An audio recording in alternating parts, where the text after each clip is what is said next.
From Manila to the globe, this is World Newsfeed, bringing you the biggest stories shaping our times. Good morning, I'm Raine Musñgi. Let's dive into the headlines making a global impact.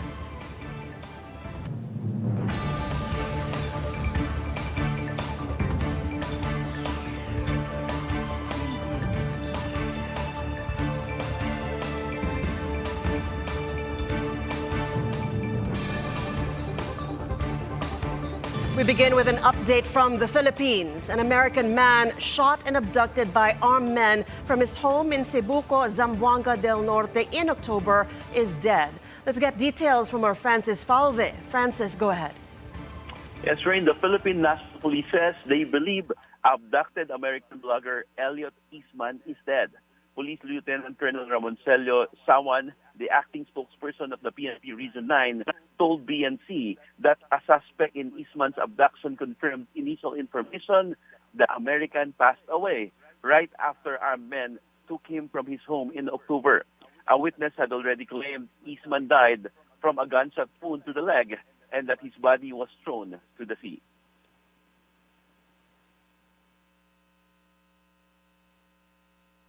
Sana po mismo ang nagsabi na nagpatotoo po doon sa sinabi nung unang witness na nakuha natin. Na-confirm niya nga po na nabaril si Elliot. Tapos nung nasa laot na po sila, itinapon na pansin po nila na namatay na si Eastman, kaya itinapon po nila yung katawan niya doon sa dagat. It is according to them, sabi nila, there's sea waters na po ng Zamboanga City nila nangyari yon. Kaya po itong suspect na ito is nakapag-execute naman po siya ng extrajudicial confession at saka naisubmit natin ito sa prosecutor's office kung saan natin na-file yung complaint. Raine, Colonel Sawan says they are in touch with Eastman's family and he is married to a Filipina. Raine? Kiko, do we know if Eastman's body had been retrieved and what happens from here? Yes, Raine, according to PNP Region 9, Eastman's body has not been found. But the PNP is still in close coordination with the Philippine Navy and the Philippine Coast Guard for their sea assets. And they are also in contact with local LGUs within the Zamboanga Peninsula for reports if ever a body will be found afloat in the sea or ashore. PNP adds, Raine, that they will wait for the court to decide if they will include a murder case to the initial abduction case filed against the arrested suspects. Raine? Right. Well, Kiko, has his family been informed already? Yes, Raine. According to Police Lieutenant Colonel Sawa, they already informed the bereaved family through the American Embassy. Finally, Kiko, do we know whether this development was discussed by President Bongbong Marcos and U.S. President-elect Donald Trump in their phone call last night? From the information we got, Raine, about the call, it was about the inauguration of incoming U.S. President Donald Trump, but we don't have the details yet if one of the topics they discussed is about the American blogger Elliot Eastman's fate in the hands of his Filipino abductors. Raine? Thank you so much for that report, Francis Falve. Moving on, French opposition lawmakers brought the government down on Wednesday, throwing the European Union's second biggest economic power deeper into a political crisis. Far-right and left-wing lawmakers joined forces to back a no-confidence motion against Prime Minister Michel Barnier and his government, with a majority, 331 votes, in support of the motion.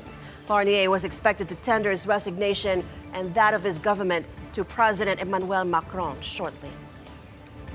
Here are the results of the vote. Required majority for the adoption of the motion of censure, 288. For the adoption, 331.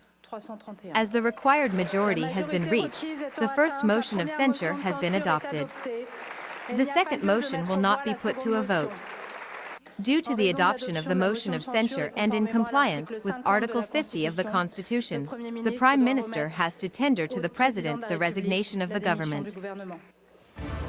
With its president diminished, France now risks ending the year without a stable government or a 2025 budget, though the Constitution allows special measures that would avert a U.S.-style government shutdown. No French government had lost a confidence vote since 1962. This time, Macron had ushered in the crisis by calling a snap election last June that delivered a polarized parliament. It is our responsibility to present a way out and solutions. The socialists will play their part. As soon as tomorrow, we will meet on this basis.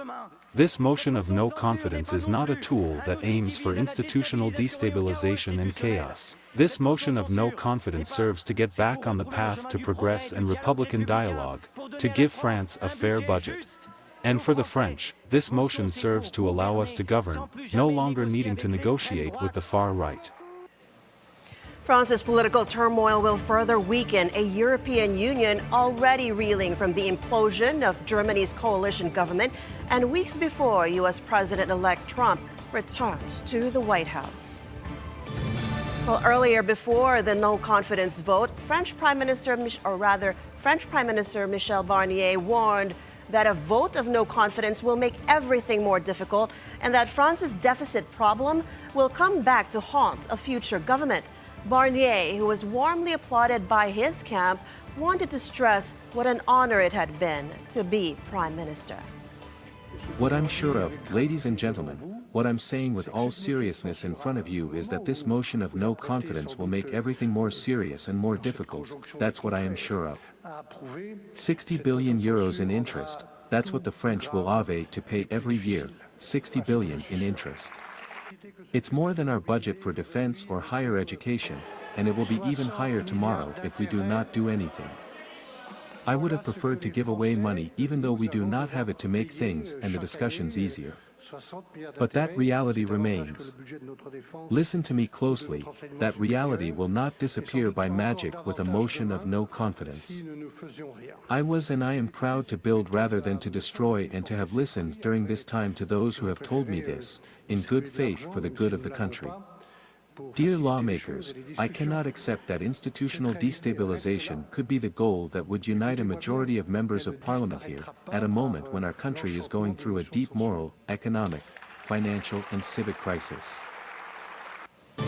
Meanwhile, South Korea's parliament formally introduced a motion on Thursday to impeach President Yoon Suk-yeol over a botched attempt to impose martial law, but his party vowed to oppose the move, throwing the process into doubt.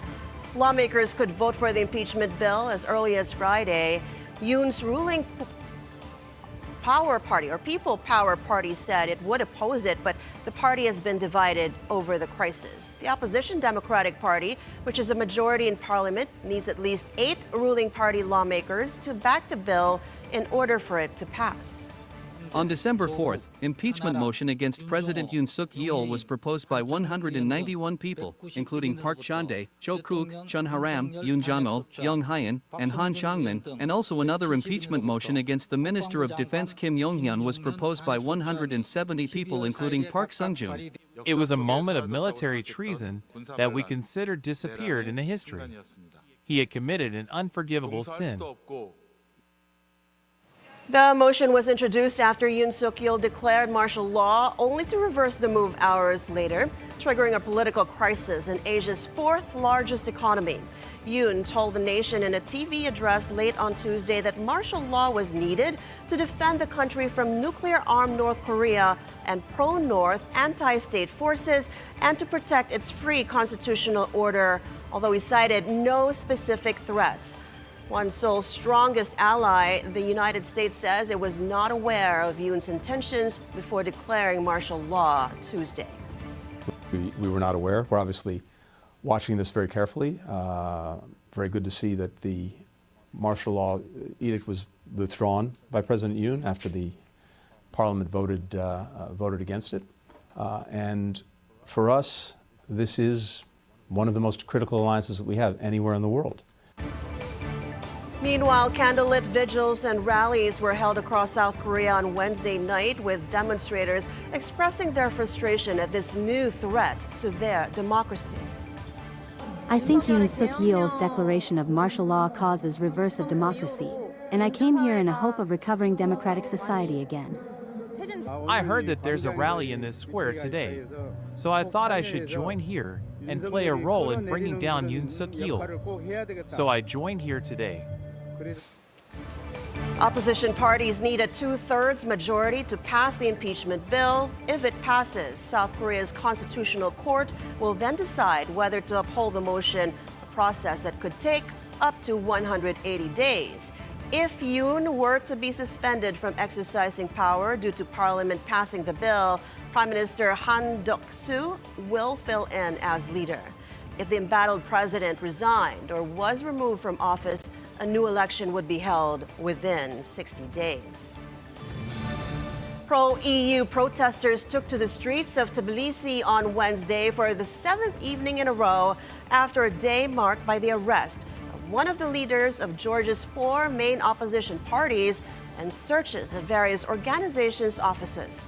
Georgian opposition media figure, former justice minister, and ally of ex-Georgian President Mikhail Saakashvili, now head of Coalition of Change party Nika Vramia, was detained by police in the capital Tbilisi after being knocked to the ground and falling unconscious.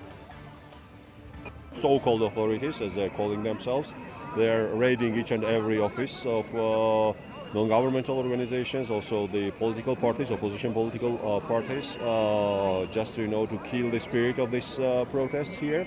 And when it comes to the future, we're gonna do all our best in order to put Georgia back to the EU track again. I'm here for my future and my country because I want democracy and I want to live in Europe and not Russia. And I'm saying no to Russia. The government's decision to suspend EU talks has plunged the country into political crisis, and authorities claim to have thwarted an attempted revolution. Netumbo Nandi-Ndaitwah of Namibia's ruling SWAPO party has been elected president and will be the country's first female leader. The current vice president, she received roughly 57% of valid votes in the presidential race. Her main challenger in this election was Pandileni Itula from the Independent Patriots for Change, or IPC party, who came second with roughly 26% of votes.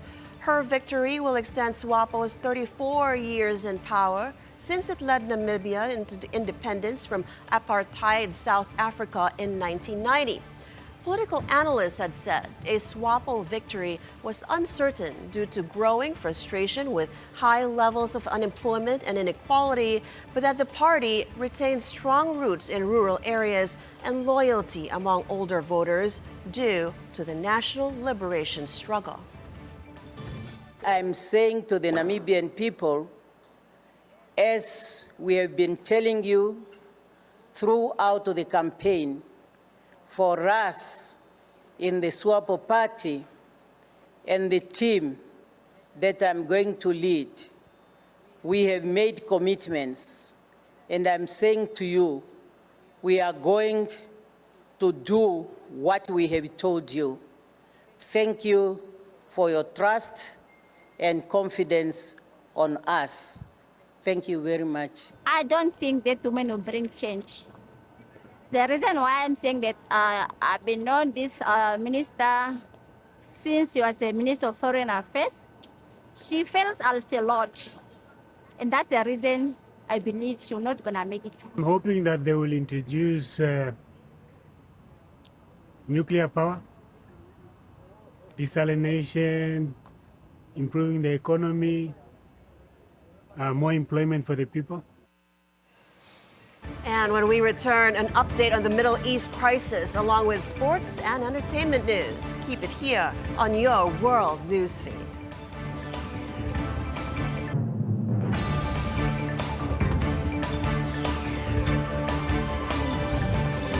Magandang araw, Pilipinas! Sa bawat isyu may iba't ibang anggulo. Sa bawat storya may iba't ibang kwento. Himayin natin ang bawat sulok at bawat kanto mula sa iba't ibang perspektibo na madaling maintindihan ng karaniwang mamamayan. Every Saturday lang kami dadag to 11:30 a.m. Kaya huwag kayong papahuli, mga kababayan. Manatiling may pakialam sa mga isyu sa ating bansa. Kaya samahan niyo kami dito lang sa Cuatro Cantos! Plus.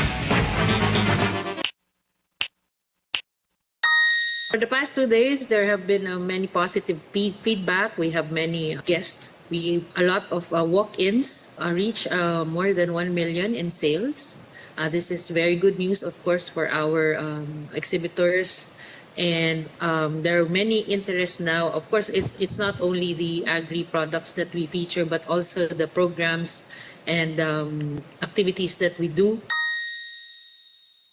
Good evening, I'm Pinky Webb. Tonight we ask the questions, what does the investigation cover? We tackle the issues. The president's immunity from suit is absolute. We clarify matters and we get on point. Watch his press con. Sinabi niya na ayaw niya ng kudeta. What is questionable about the AR, sir? The Vice President keeps insisting walang active threat kung hindi ako mamamatay. Tignan na lang natin, mahirap pang pangunahan eh. Pinky Webb, on point.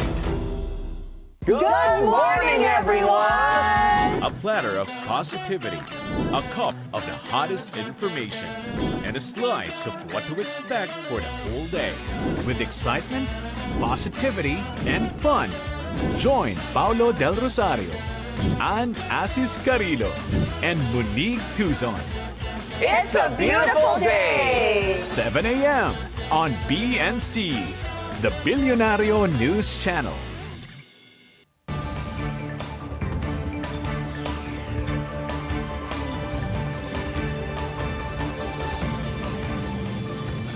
Welcome back to World Newsfeed. The Israeli military said it had retrieved the body of Itai Svirsky from Gaza and brought it back to Israel. Svirsky was taken hostage in October last year and then killed in Hamas captivity.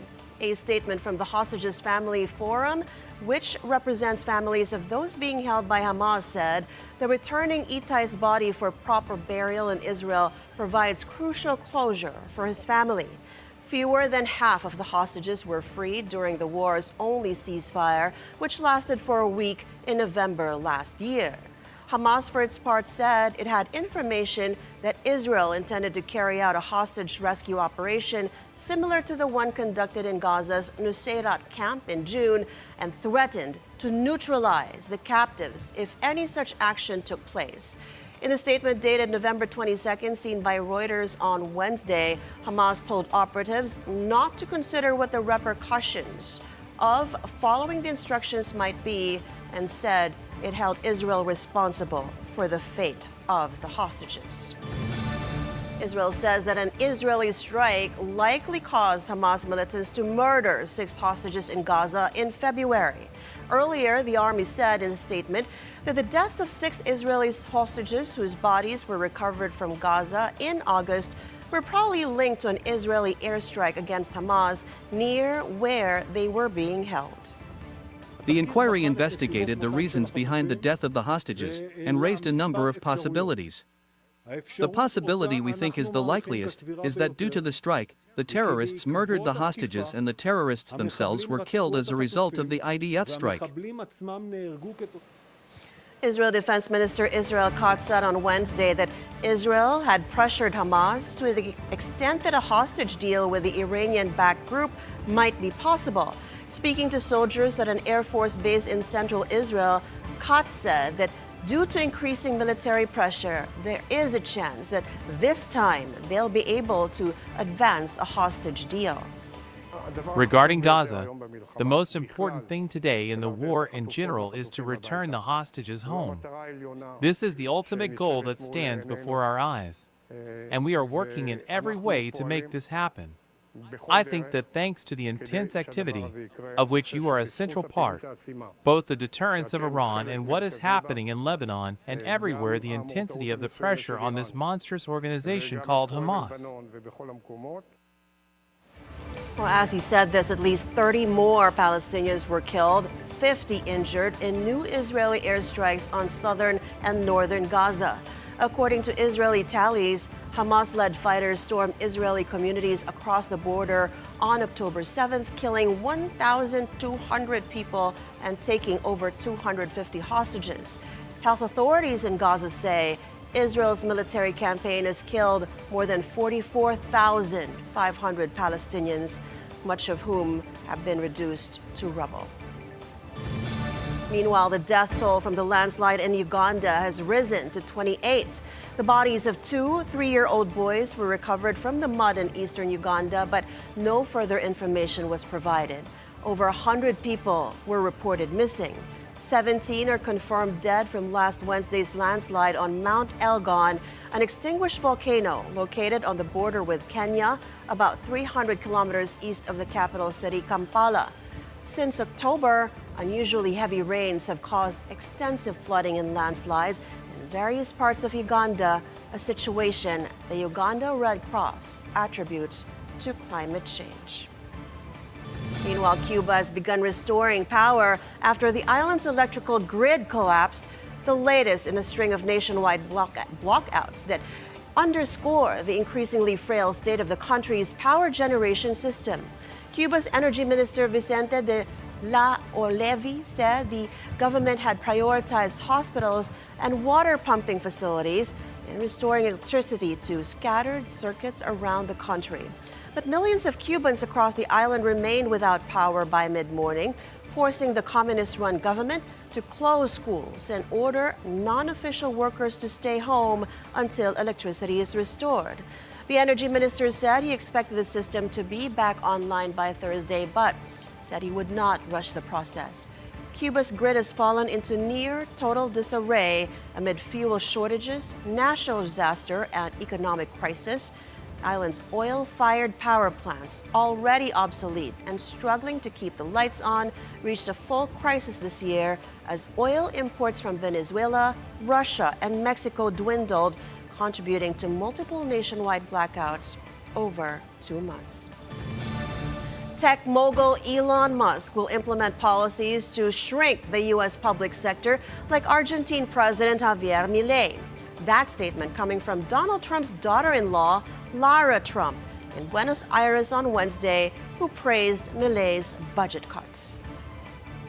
President Milei showed Argentinians how to fight back against this theft.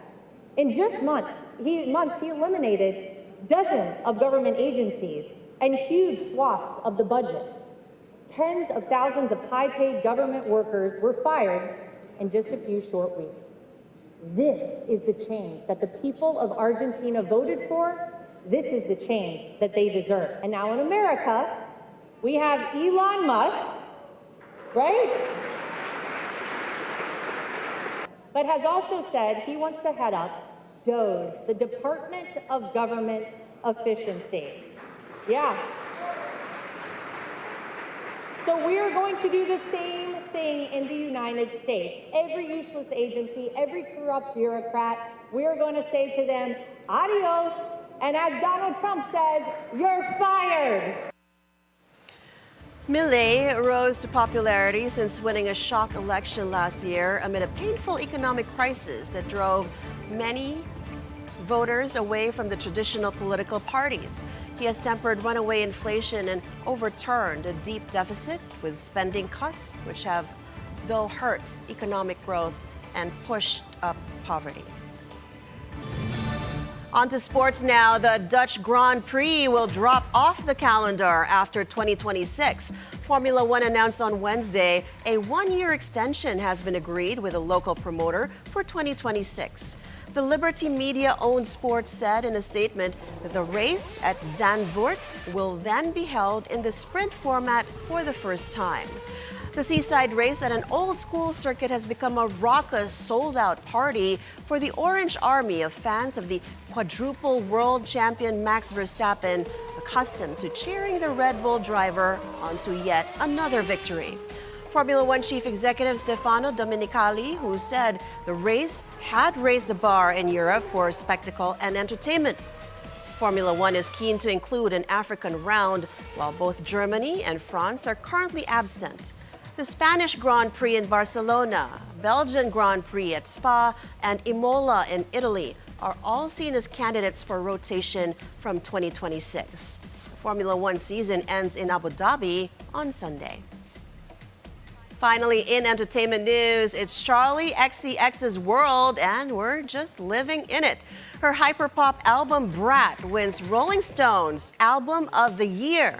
Brat brought a sweeping trend online and became a party anthem worldwide. Charli achieved a cult status pop star in the album, where she wrote about it girl diaries and her relatable insecurities and fears. Also in the Best Album of 2024 list, Beyoncé's Cowboy Carter on the second, followed by MJ Lenderman's Manning Fireworks, Sabrina Carpenter's Short and Sweet, and then Billie Eilish's hit Hit Me Hard and Soft on the fifth spot. Tyla, Future, Metro Boomin, and Ariana Grande's albums also made out the top 8. And that's all for now. Thank you so much for joining us. Catch up with us again tomorrow at 10 when we bring you The World in 30 minutes, only on World Newsfeed. Follow the Money comes next. Keep it here on BNC.